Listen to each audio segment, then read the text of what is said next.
Situations and conversations with Trey Renee. Real situations, real conversations. Empowering the community leads to elevation. Entertainment and education, no better time than now.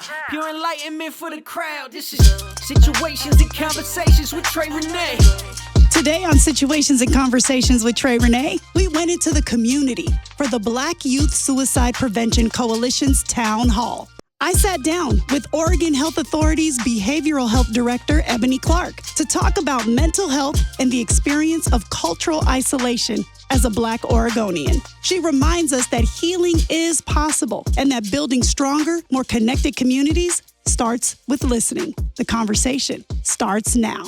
We are set for a fireside chat without the fire. Amen. Oh, can I say amen? Yes, you can. But this is a very serious topic that we definitely need to have conversations about. Yep. Black teen suicide prevention. Yes. So please, before we get started, tell us a little bit about yourself. Yeah, just a tiny bit about me. So my name is Ebony Clarke, born and raised in Portland, Oregon. I went to high school with your mom. I'm a licensed clinical social worker. I believe that we have to reach back and give back and do for our community. And so my commitment as a licensed clinical social worker was to do all that I could, leverage my education, leverage my positionality to really work to support creating pathways of healing for our community. The last thing I'll just say is that mental health and issues of substance use is real, and a lot of times we find, especially in our Black community, one of the ways that people cope with the issues of racism is through substance use, and then we see issues of overdose, and so and folks and young people taking their lives. And so I want to do all that I can to stand up and commit to creating pathways so that we can leverage our resilience as a community. Thank you. Yeah, and you can clap it up for that. No, we like audience participation, so please do. And thank you for the work that you're doing. We share that in common, being a licensed clinical social worker, and you are helping heal the community and work in the community in the ways that you are. And I want to honor you, the work that you have done, are doing, and will continue to do. Thank you. And you have our support. Thank you. So you talked about being from here. So let's start there. In a few short words, how would you describe your Black experience living in a predominantly white city? Yeah, I will just say that, I went to elementary school, Irvington, so went to elementary school and was surrounded by young people that looked like me and thought like me and had life experiences like me. But then we moved to Rose City, and I ended up going to an all-white middle school. And that was my first time being positioned where I was the only African American or Black student. And on top of that, being a girl, being dark skinned, and I remember being called wench in class and trying to tell the teacher, no response. It just, you feel alone, you feel isolated, you feel like you don't belong, and you feel like you're the outsider looking in. I remember even before elementary school, I think I was maybe like 4 years old. I remember going down to the coast, and I remember this toddler with blonde hair ran up to me and tapped my leg and was like, "Look, mama, chocolate." And, those were some messages of like, oh, I'm different. I don't fit in.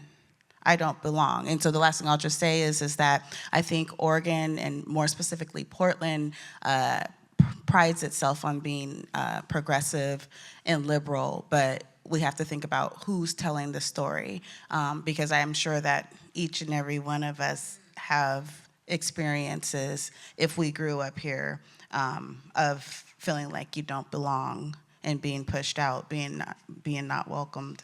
And that starts to play into your psyche. That impacts your emotional health. 100%. I mean, I am not born and raised here, but I am raising 3 beautiful brown baby girls. If I call them baby girls, they'll probably be upset. But I mean, one is now off to Howard University. I understand we have a Howard. Okay, hey, HU, Okay. And so let me tell you something about this experience of living and growing up in a predominantly white area. We live in Tigard. You already know. The audience has said enough, right? So we live out in Tigard, and it's obvious and immediate, the stark difference. Yeah. And raising, I don't have boys, and so I don't know what that's like. And so hopefully we'll get a chance to hear from the young people and talk about what that's like. But having girls and the idea of beauty standards and not wanting to embrace your natural hair or just, there's so many complications that come with that. Living in and growing up in a predominantly white area. And the crazy thing is, you are absolutely right. Portland prides itself on calling themselves or calling all of us progressive and liberal. Right. But how do we reconcile the fact that our lived experience is very different from that? Yeah, I mean, I think it's about speaking truth. And especially in our current climate, we have to speak truth, and we have to not be afraid, because we are seeing how when folks are speaking truth and speaking up, it's being weaponized against us. But quite frankly, if we think about the history of Oregon, Oregon excluded Black people in this state. Oregon had and is well known for the exclusionary laws. And there are some towns that even still have examples of exclusionary laws, such as the sundown laws, that they still haven't, eradicated from their policies. And so, I think that when we think about structural racism, systemic racism, institutional racism, we continue to see those issues play out, especially when we're thinking about social determinants of health, and just, thinking about just where Black people fall, where Black Oregonians fall in terms of educational and academic performance, when we're thinking about employment rates, when we think about, in this day and age, we still are impacted by issues of redlining, and this is 2025. Just all those things when we think about health. And so I'd say that Oregon is very, the racism is invisible, but it's real and it's felt. And so that's why, and I know that we're going to get further into this conversation, that's why we're starting to see our Black youth have some of the highest and fastest rates that continue to excel in terms of suicide or attempts. Yeah, no, let's talk about it. I mean, that's exactly where we're going next. The data is showing that the rates are high.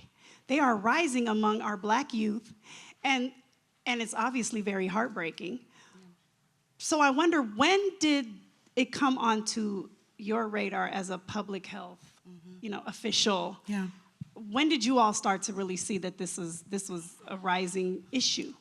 I think that in Oregon, we really started to see the marked indicators in about 2020, 2021, where we were starting to see our Black youth suicide rates outpace the white counterparts. But backing up, when we think about just kind of the national trend, I believe it was Johns Hopkins University put out a report in 2019 called either ringing the alarm or sounding the alarm. And the trends continue nationally, where we're seeing our youth attempting and succeeding in unaliving themselves. And so there's also a more recent report from Johns Hopkins in 2023, but it came on our scene and our radar in about 2021, I would say.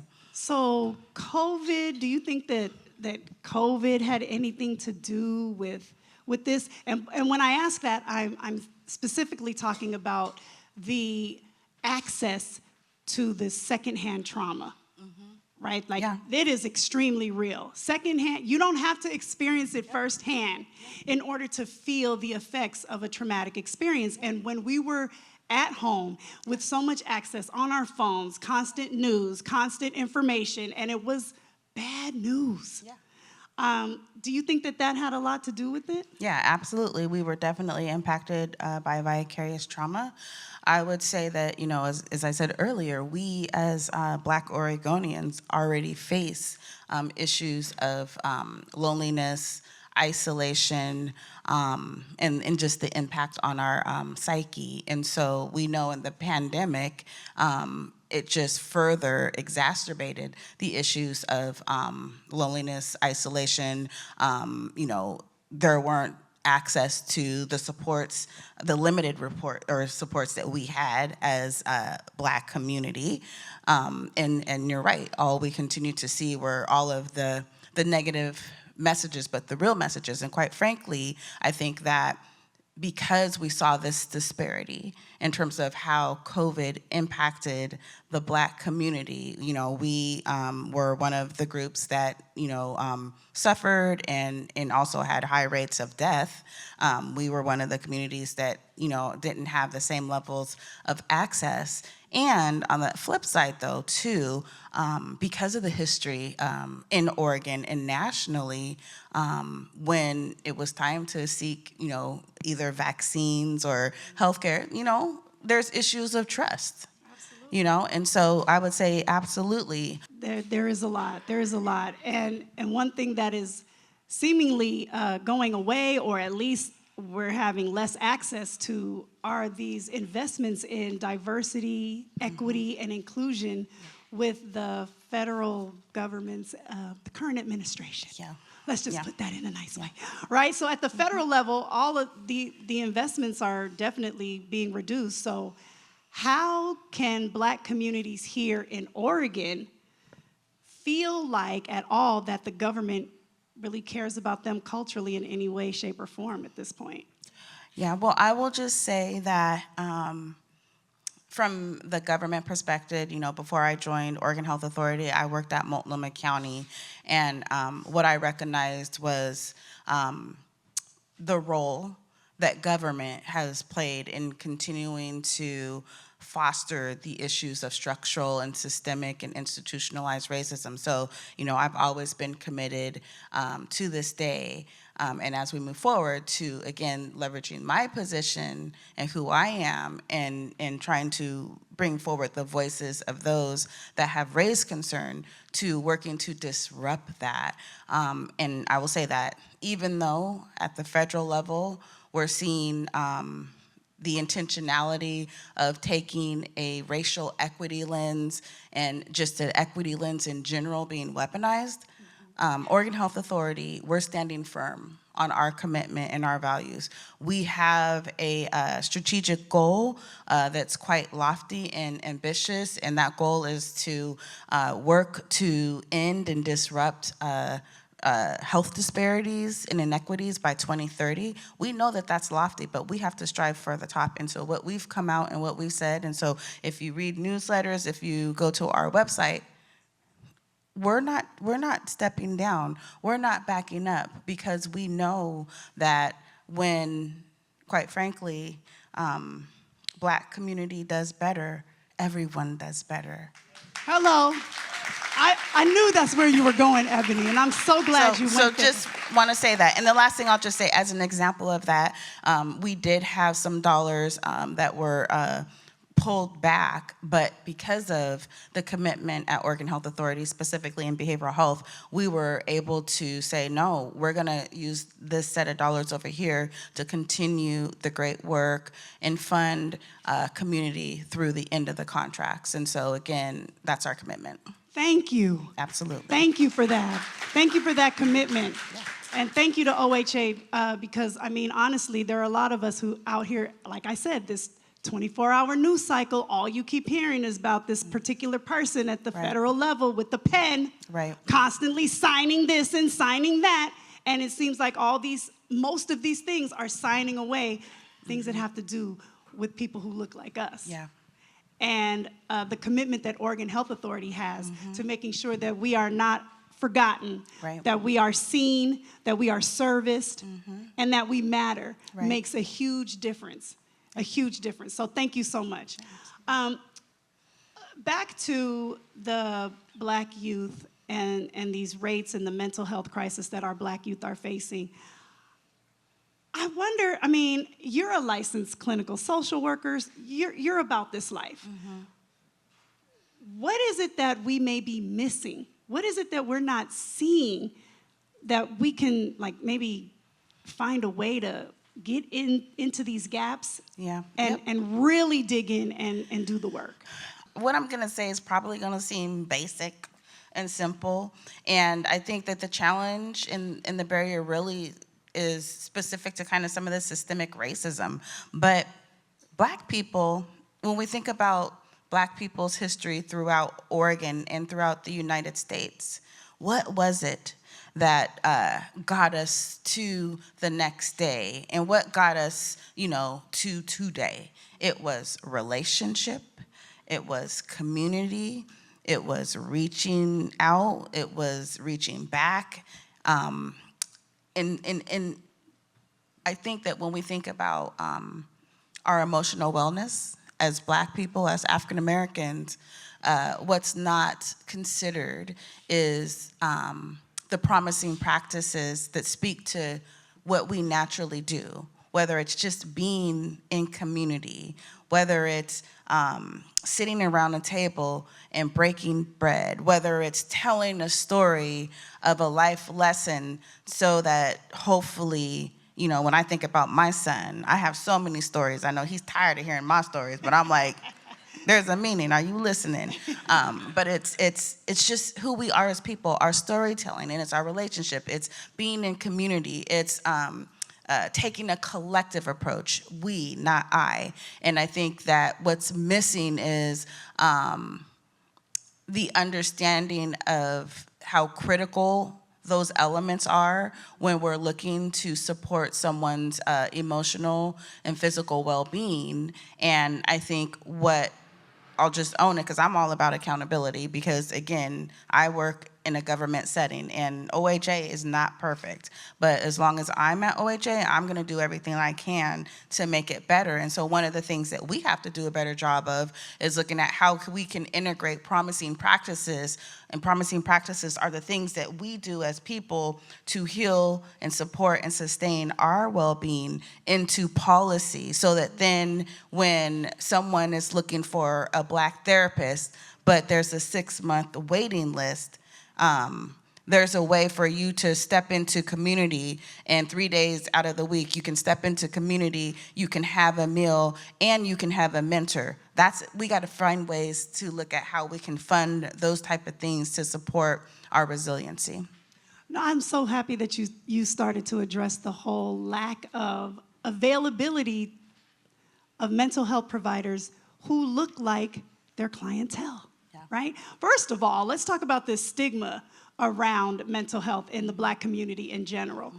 It's hard enough to get certain folks to even buy into ongoing mental health.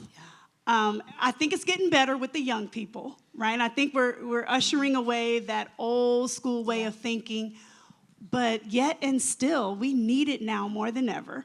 And so for those who actually make the decision to go and seek out mental health services, only to be told, we don't have anybody that looks like you or anything. We can put you with someone else. And I'm not here to say that other service providers are not able or even willing.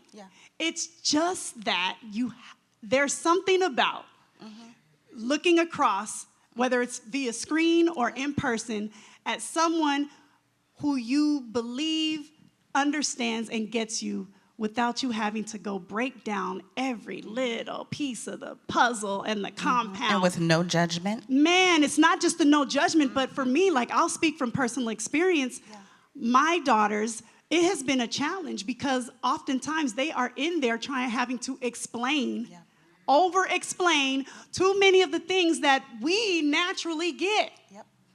And so what are we going to do about, is there a plan at all in place or an idea on getting more mental health providers of color to service all of us? And again, if there is like a waiting list, like what can we do in the meantime and in between time, as the old folks say, in order to, get over the hump? Yeah, no, absolutely. So I would say that, we already know that having a pipeline in the workforce is important. And again, we know that we're in Oregon, and so having clinicians and providers that look like us is, far and in between. But again, what I appreciate about, being at Oregon Health Authority, I want to say since 2021, since the 21-23 biennium, Oregon Health Authority brought forward a policy option package that was funded by the legislator to fund bring forward workforce incentives. And some of the focus was specific to building up and increasing providers both on the mental health side and the substance use side in terms of diversifying the workforce. And so what came with that was opportunities for individuals to apply and receive for scholarships, loan repayment, or loan forgiveness, I should say, tuition reimbursement. It also came with opportunities for individuals to have their licensure fees paid for, including supervision and the cost of the exam. And so what we saw was that was highly significant and impactful. We can say, I actually have a stat that I want to share, and I lost it, that 90% of those dollars have been pushed out the door. We have seen an additional 700 associates and registrants step into the field and be hired. We've been able to support 312 licenses and certifications. We can say that we have seen an increase and not only an increase in clinicians of color stepping into the workforce, but staying in the workforce. That's a big one. Because it's also about the retention. Yes, that's a big one. And thank you. And as a result, this current legislative session, Oregon Health Authority brought forward a policy option package to the governor, and the governor also supported it in her recommended budget to continue a new round of workforce incentives. So again, looking at how can we support the front and the back door. So thinking about how can we encourage people to step into this field, but we also know that we have folks that might be a recovery mentor or someone that might be a peer, and they're like, but I want to go to school and it's too late. Well, no, we got you too. And so far, it looks like, in the session, on both sides, there's a recognition of the importance of continuing to sustain and grow the workforce. So I'm highly optimistic that we're going to come out with something so we can continue to prioritize some of those incentives, including looking at opportunities of how we can fund some. It's not wraparound supports, because y'all can tell I'm a therapist, but basically thinking about how we can also support cost of transportation or helping to pay rent and things like that too, so that someone can stay in school and complete their education. And so I'm hopeful that by June 30th, we'll see a new package of workforce investments that come out of this legislative sesssion. Yay, that's fantastic. Yeah. Thank you for that information. That is great. As you talk about, like, you said wraparound, but, taking care of the whole person. I really, really appreciate that approach, because it's one thing to say, okay, yeah, we can help you get your license, or we can help you get into the field. But what about all these other responsibilities that people have? And these are some of the reasons why they don't complete certain things, or they can't see it through, or end up having to leave a particular field. So the fact that Oregon Health Authority and the state is all about making sure that every piece, has every piece of the puzzle is being taken care of. I appreciate that. So thank you very much. Thank you. I have a question for you about policy. Mm-hmm. If you could implement one policy right here, right now, It would be to get Black promising practices into the fee schedule. I want that to be a recognized practice that is paid for within the fee schedule of the Oregon Health Plan. Can we please give Director Ebony Clarke another round of applause? All right, family, that's our show for today. Thank you so much for hanging with us. I love and appreciate you for it. God willing, we'll be back next week for more. In the meantime, make sure you take excellent care of yourselves. That's the only way you'll be able to take care of anyone else, which is our mission. When you think me, think we. When you think you, think too. See ya.